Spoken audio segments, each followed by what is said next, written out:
Okay, folks, we did it. We made the postseason. We didn't get to 100 wins. I was really hoping we would. We went 99 and 63. It really ended up not being a fight for the final wild card spot. The Braves, Padres, Diamondbacks, all of them kind of faded. We got as close as within 6 games of first, and we were in third at one point, but we're not able to get up higher than the 4 seed. So we'll face the Cardinals, 106 win Cardinals. Nats and Giants are the other matchup. The AL side of things, Yankees will take on the Rays. White Sox will take on the O's. Go O's. Expanded standings. Our run differential is plus 182, so we were one below that. Pythagorean said we were 162. One-run games were 21 and 19, 12 and 4 in extra inning games. A nice 69 wins against right-handed pitching. And let's go ahead and go to the info page next. You can see we finished sixth in runs scored, first in home runs, first in walks, 5th in OPS, 3rd in runs allowed. Bullpen ERA was 2nd, starter ERA was 3rd. Towards the top in defensive efficiency, it's 2nd, 1st in zone rating, 2nd in BABIP. We went 20 and 8 in August, and then 16 and 9 in September. So we really played really well in the second half of the season. Injury-wise, going into the postseason, Aaron Nola came back and then tore his meniscus. He's out again, which is a bummer. He came back and he pitched in a few games for us. He made 5 starts. He pitched 15 innings for us this year with an ERA of 2.3 and a FIP of 6.02. But I'd say that would be the end of his Phillies career, even if the sim were not ending. Josh Ward went out, who is like our awesome long man. He's back in 3 weeks. I don't know. Maybe if we make the World Series, he'd be back. Put up a 2.14 ERA and 2.72 FIP. The tough injury was Ethan Doss. Broke a bone in his elbow. And I mean, back on like August 8th. He's already missed almost 2 months. He's out for another 3. He had a good season with the 134 WRC plus in 293 plate appearances. I think if I were continuing on the sim, he would probably be taking over for Bryce in right field next year. He's really good. He's a really good hitter. You see a 131 WRC plus across 512 plate appearances. So he's 27, so you know it's not like he's got a ton left of his prime, but he's certainly be a good player for many, many more years. That's a 6th round pick from 2025, Ethan Doss. So let's get into the guys who are healthy, who are here, who are going to carry this team into the postseason. We'll go ahead and sort by WRC plus. Drew Gray, in his 1 plate appearance, he had a hit. He had a single. So he led the team in WRC plus with a 484. Ken Gieske, so these numbers are combined, the 167, but he had, well, it's pretty much identical. He had a 166 for Pittsburgh, a 167 for Philly. He put up 4.9 WAR for Pittsburgh, 4.5 WAR for us. What's that? Is that like 9.4, I think? Quick math. Whatever it is, that's a ridiculous season. That's a ridiculous season. Yeah, 9.4 WAR. Hopefully he'll win MVP this year and not be robbed again, huh? So he came as advertised. He was great. Tremendous season from Ken Gieske, and he's under contract for many more years, although he's got an opt-out in there. And then we've got Nate Culbertson, really stepped it up. He had a WRC plus of over 200 in September. He had a 148 WRC plus. That's really good. We'll take that. That's it's almost back to the level that he was in 2029 when he kind of pushed Randolph out of the picture and became our everyday first baseman because of that season. Really good season, encouraging to see from him. And then we've got Danny San Miguel with a 120 WRC plus. Again, not a superstar. Given his that he's just a DH, he put up 1.9 WAR. He played what? He played 6 games in the field. I accidentally started him at second base for 3 games. I meant to put Valdez in. I put San Miguel. Juan Soto, man, like just not the superstar that he was. Just a 109 WRC plus. I mean, if you look at this, like since his MVP year, his first full season with us, he's really just kind of been an average player. I mean, even if you just look at his WRC plus, that includes a season and a half of an MVP level, it's still just 138 with us. So 109 this year. The on base all the way down at 354. The slug all the way down at 423. Just not the superstar we needed him to be. Really, at this point, not even an all-star level player. But, he still has that potential in him. I think he had a really bad September, I'm pretty sure. No, a 91 WRC plus. Maybe it was August he was bad. I feel like he had one, horrid month. Yeah, he had a 59 WRC plus in August. So, disappointing. I really thought that he was going to be a guy chasing Phillies franchise records by the end of his contract, but that's looking like it won't be the case. I thought maybe he'd be a guy if he played till he was 40 that would chase down Hank Aaron, but I don't think that's going to be the case either. He's got 410 home runs at 32, so I don't know. What if he averaged 30 for several seasons, but he hasn't even done that. The last time he hit 30 was 2027, so yeah. Bryson Stott was not great for us. An even 0 in WAR, 82 WRC plus. Wasn't very good, but he'll continue to start against righties at second base. Then we've got Mike Anthony Valdez with the 101 WRC plus. He just did not have a very good year after really looking like a guy that we were going to be able to build around for a couple years. I mean, he's 31 now, and he had this one great year, and then last year he's had 2 good years. And then this year he was just not very good. I'm not sure I'd be having him back at this point. I might be looking to get trade value for him if I was continuing on. Shinoda was solid, 97 WRC plus. Manny with the 94 WRC plus, 2.5 WAR. He went yard 32 times. Manny Machado, one of the all-time great Phillies in franchise history. He's just been a great player for the organization. We owe him a lot, and we'd like to send all our love to Manny. Drew Romo, solid season. Willie Adames, he's been fine, man. This is fine. 88 WRC plus, 1.6 WAR. At our age 36 shortstop, he's been fine. Fielding sets, he ended up even in zone rating, so probably cost us some games there if we had a Gold Glove guide, but oh well. Willie earned that. Bryce Harper ended with 0.8 WAR and 84 WRC plus. He hit another 20 bombs. Strikeouts are going up, walks are going down. The BABIP was low. So Bryce can hold his head high going out respectable, right? He went out respectable. These last 2 years, he definitely dropped off, age 37 and 38, but he still hit 20 bombs each year. He got to 500 home runs. He's just a few hits short, 63 hits short of 3,000, or 2,500, sorry. Wait, sorry, which was it? 2,500 hits. Manny, I think, was the one near 3,000 maybe. Yeah, Manny just 53 hits short of 3,000. He had 582 career home runs. So, where were we here? Sanchez was fine. Pache ended up staying on the roster because Doss went out hurt. So, I mean, he was miserable, but he's just a good fielder, so he was there. Pitching side of things, I think we've got 2 legit Cy Young candidates in Rogers and Mott. And Mott won 20 games, which will help him there. 4.2 WAR, 5.4 R-WAR from Rogers with a 3.37 ERA. Mott 3.9, 5.3, and a 3.29 ERA.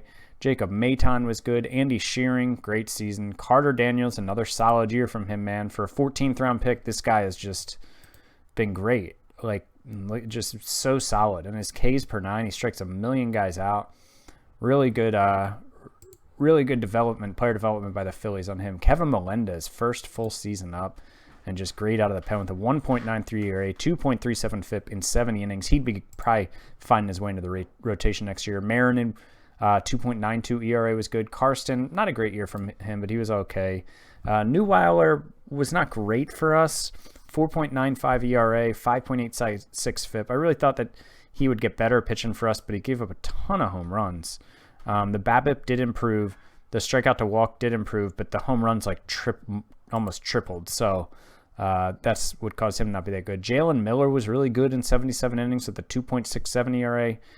Binder up a little bit of a down year from him, but still good.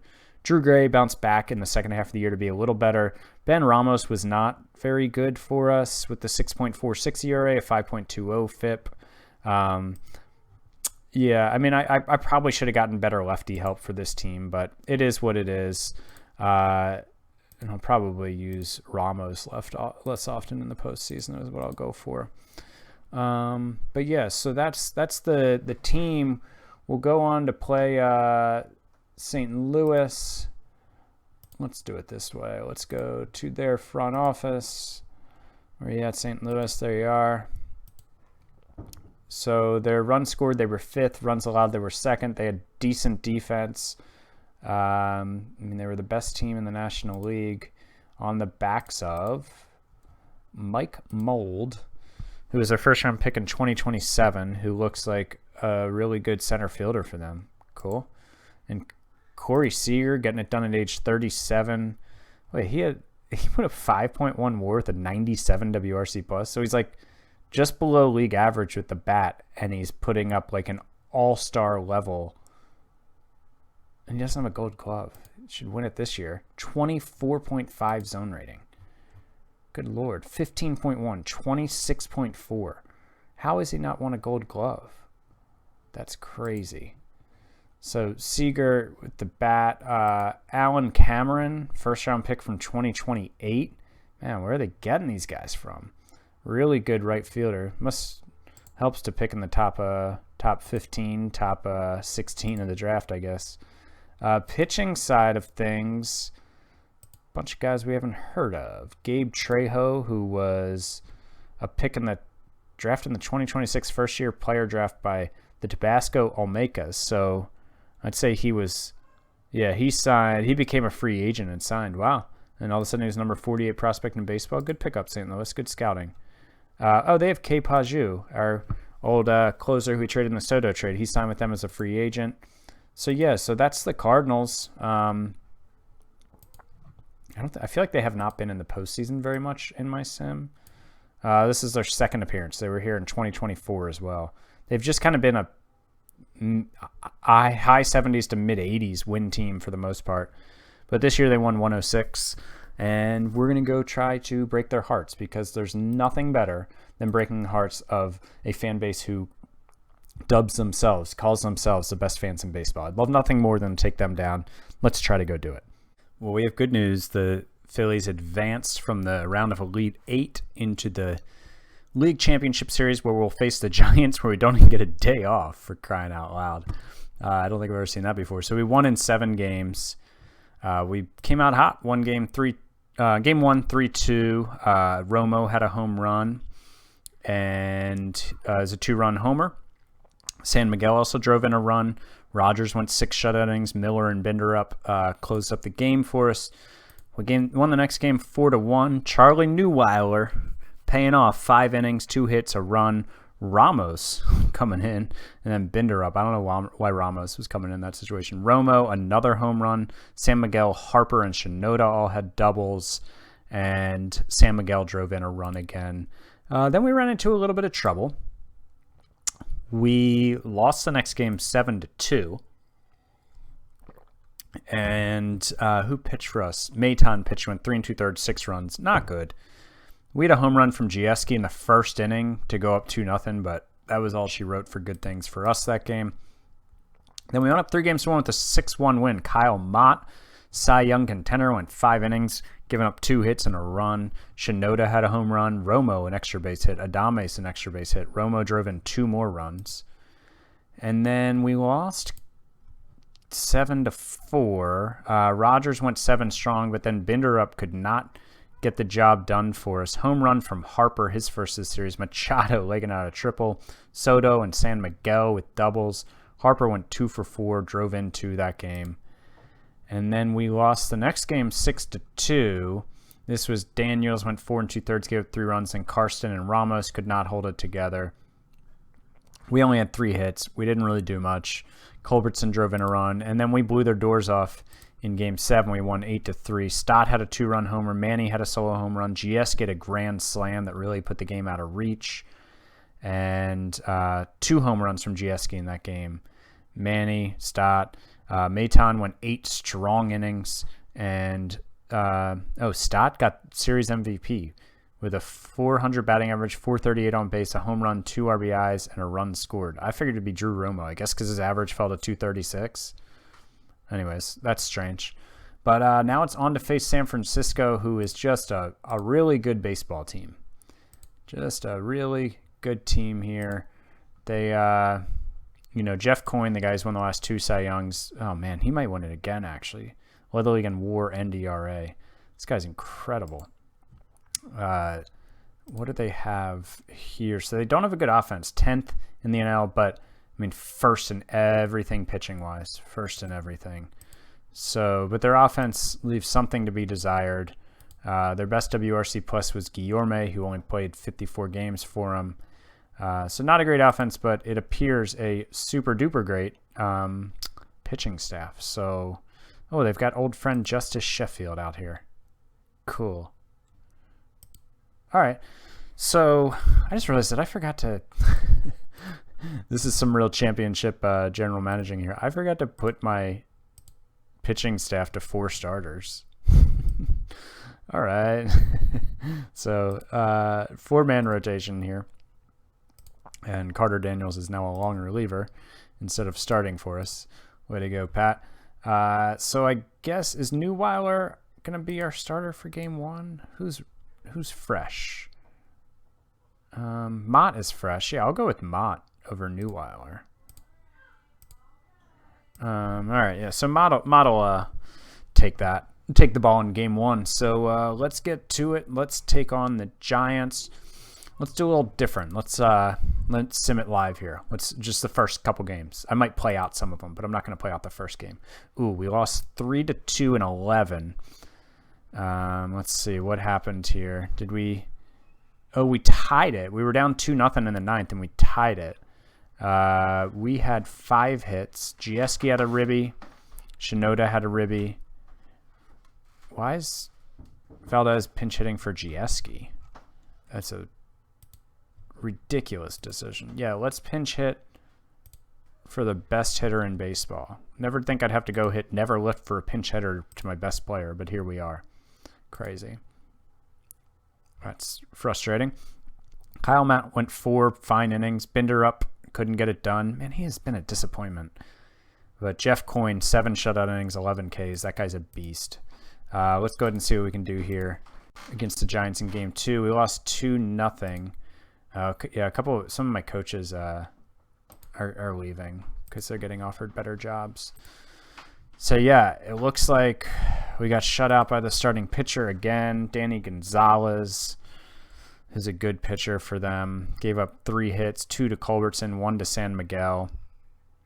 And Neuweiler went 6 1/3, good innings for us. And then Drew Gray pitched 1 2/3. So if we face elimination, I'll hop in. But let's see if we can win a game here. We're back home. No, we didn't win.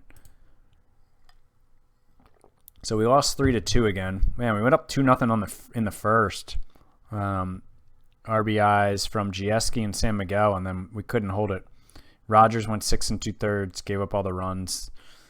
Looks like Miller came in and shut it down from there, but we're down 3-0 now in the series. I'm going to go play a game out.